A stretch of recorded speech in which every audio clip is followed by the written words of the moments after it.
স্বামীর অবাধ্য হওয়ার মতো বড় অন্যায় পৃথিবীতে একজন মেয়ের জন্য সেকেন্ড আর কোনো কিছু হতে পারে না। যেই মেয়ে স্বামীর অবাধ্য, আপনি লিখে রাখেন তার জীবনের সুখ সে কোথাও খুঁজে পাবে না। স্বামীর অবাধ্য যে মেয়ে হয়, ওর একুলেও সুখ নাই, ওকুলেও সুখ নাই।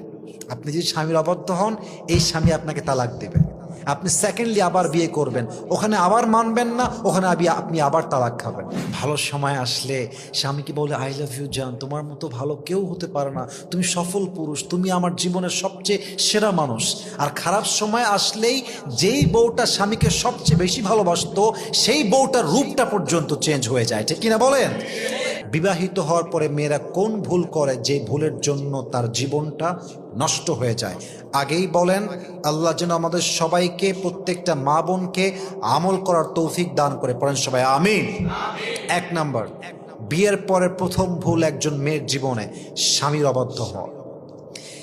স্বামীর অবাধ্য হওয়ার মতো বড় অন্যায় পৃথিবীতে একজন মেয়ের জন্য সেকেন্ড আর কোনো কিছু হতে পারে না। যেই মেয়ে স্বামীর অবাধ্য, আপনি লিখে রাখেন তার জীবনের সুখ সে কোথাও খুঁজে পাবে না।